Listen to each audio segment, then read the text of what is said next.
विषय नीटपणे समजून घेतला पाहिजे। लोकसभेची आणि विधानसभेची निवडणूक काही महिन्यांपूर्वी झालेली आहे आणि विरोधकाकडे काही मुद्दे नसल्यामुळं हा महामार्ग जवळपास 12 जिल्ह्यातून जातो।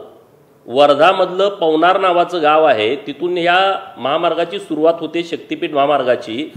वर्धा असेल, यवतमाळ असेल, हिंगोली असेल, नांदेड असेल, बीड आहे, लातूर आहे, नंतर धाराशिव आहे, सोलापूर आहे, सांगली आहे, कोल्हापूर आहे, सिंधुदुर्ग, अशा सगळ्या जिल्ह्यातून हा महामार्ग जातोय आणि पत्रादेवी जे सिंधुदुर्गामधला आहे तिथं हा महामार्ग संपतोय।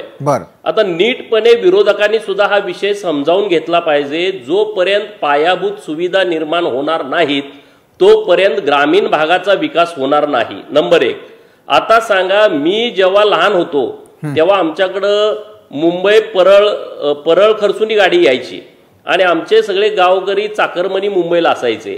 ते आज संध्याकाळी मुंबईतून निघाले आणि जर घाटात गाडी त्यांची शिंगरोबा धनगर घाटामध्ये अडकली तर 48 तासानंतर ते गावाकडे पोचायचे। परंतु जेव्हा 95 ते 99च्या काळामध्ये मुंबई पुणे एक्सप्रेस हायवे झाला, तिथून पुढे पुण्यापासून बेंगलोरचा रोड झाला, मी आज माझ्या घरातून आटपाडीतून 5 तासात मंत्रालयामध्ये पोहोचतो। म्हणजे माझा वेळ किती वाचला। आज सगळ्या हायवेच्या बाजूने मोठ्या डेव्हलपमेंट सुरू आहेत। आज सरकारचं धोरण असं आहे की महाराष्ट्रामध्ये विकासाचा त्रिकोण करायचा आहे। म्हणजे कोकण महामार्ग जो आहे, गोवा टू मुंबई, मुंबई टू नागपूर समृद्धी महामार्ग आणि वर्धा टू परत गोवा, हे जो शक्तीपीठ महामार्ग आहे। आता हे दुष्काळी पट्ट्यातले तालुके आणि जिल्हे मोठ्या प्रमाणामध्ये ह्या रोडवरती येत आहेत। मराठवाड्यामध्ये मोठ्या प्रमाणामध्ये डेव्हलपमेंट झालेली नाही, मराठवाड्यामध्ये पाणी अजून पोचलेलं नाही। सरकार मराठवाडा वॉटर ग्रीडच्या माध्यमातून तिथल्या लोकांना पाणी देण्याची मोठी योजना सरकारनं तयार केलेली आहे।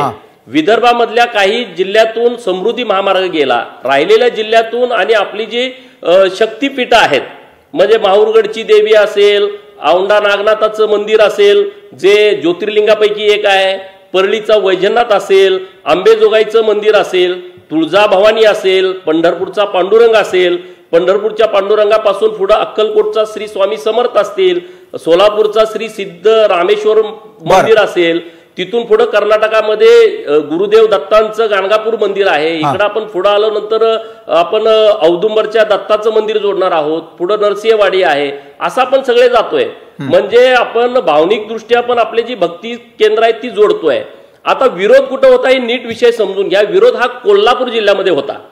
कोल्हापूर जिल्ह्यामध्ये शिरोळ, हातकणंगले, करवीर, कागल, भुदरगड आणि आजरा या 6 तालुक्यामध्ये जवळपास 67 किलोमीटरचा रस्ता जातो।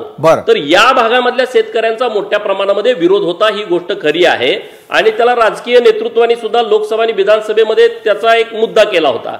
आता मी दुष्काळी पट्ट्यात राहतो, शक्तीपीठ महामार्ग व्हावा म्हणून मला अनेक शेतकरी तेव्हाही आमच्या दुष्काळी पट्ट्यातले भेटले होते। आता जेव्हा कोल्हापूर जिल्ह्यामध्ये मोठ्या प्रमाणात विरोध झाला तेव्हा तिथले शेतकरी मला जतला भेटायला आले। नीट हा विषय समजून घेतला पाहिजे आणि त्या शेतकऱ्यांचं म्हणणं असं होतं की आम्हाला शक्तीपीठ महामार्ग पाहिजे। अरे मी म्हणलं असं कसं होईल की तिथं आता सगळ्या नेतृत्वांचा विरोध आहे आणि तुम्ही म्हणताय की आम्हाला शक्तीपीठ महामार्ग पाहिजे। मी म्हटलं तुमचे ते लोक बोलले, शेतकरी लोक, त्या रुचा नावाच्या ताई आहेत त्यांच्या नेतृत्वामध्ये ते सगळे शेतकरी आले होते। ते शेतकरी असं बोलले की आमच्या शेतातून हा हायवे जातोय, शक्तीपीठ महामार्ग जातोय, आम्ही शक्तीपीठ महामार्गाचे बाधित शेतकरी आहोत आणि आम्ही म्हणतोय की आम्हाला शक्तीपीठ महामार्ग पाहिजे। मग मी म्हणलं तुम्हाला विरोध कोण करतंय? तर ते म्हणले राजकीय बाधित लोक आहेत ती आम्हाला विरोध करतायत। नाव सांगा की गोपीचंद पडळकर लोकांच्या सह्या बाधित लोक परत 8 दिवसानंतर नाही ते तुम्ही समजू, मला काय ह्याचं राजकारण करायचं नाही, मला हा नीट लोकांच्या विषय समोर आणायचा आहे। आणि मग ह्या लोकांनी 8 दिवसानंतर परत माझ्या झरे गावात आले आणि तेव्हा ते सगळे 1000 लोकांच्या सह्या घेऊन आले। मी ही बाब राज्याचे लाडके मुख्यमंत्री माननीय देवाभाऊंच्या कानावरती घातली की कोल्हापूर जिल्ह्यामधले शेतकरी हजारो लोकांच्या सह्या घेऊन आलेले आहेत आणि त्यांना तुम्हाला भेटायचं आहे, त्यांना शक्तीपीठ मार्ग हवा आहे। माननीय मुख्यमंत्री महोदय बोलले की त्यांना मुंबईला येण्या जाण्याचा खर्च नको, त्यांना हेलपाटा नको, कोल्हापूरला पन्हाळा महोत्सवाच्या निमित्तानं आणि हिरवे गुरुजींच्या स्मारकाच्या निमित्तानं मुख्यमंत्री महोदय कोल्हापूरला येणार आहेत, त्या सर्व शेतकऱ्यांना कोल्हापूरच्या एअरपोर्टवरती बोलवा. कोल्हापूरच्या एअरपोर्टवरती रात्री 10:30-11 वाजता 300-350 सगळे शेतकरी माननीय मुख्यमंत्री महोदयांना भेटले आणि त्यांनी मागणी अशी केली की आम्हाला शक्तीपीठ मार्ग हवा आहे. हे सगळे राजकीय बाधित शेतकरी म्हणून लोक विरोध करतायत. आम्ही मूळ शेतकरी आहोत आणि आम्ही ज्या सह्या देतोय त्याचं तुम्ही शहनिशा करा. आम्ही सगळे शेतकरी आहोत. आता सर्व शेतकऱ्यांनी बऱ्यापैकी 50% शेतकऱ्यांचं 40% शेतकऱ्यांचं त्या हायवेला समर्थन आहे. लोकांच्या मनामध्ये काही शंका आहेत, ही गोष्ट खरी आहे. मुख्यमंत्री महोदयांच्याकडे आम्ही विनंती केलेली आहे की आणि मुख्यमंत्री महोदय शंकांचं निरसन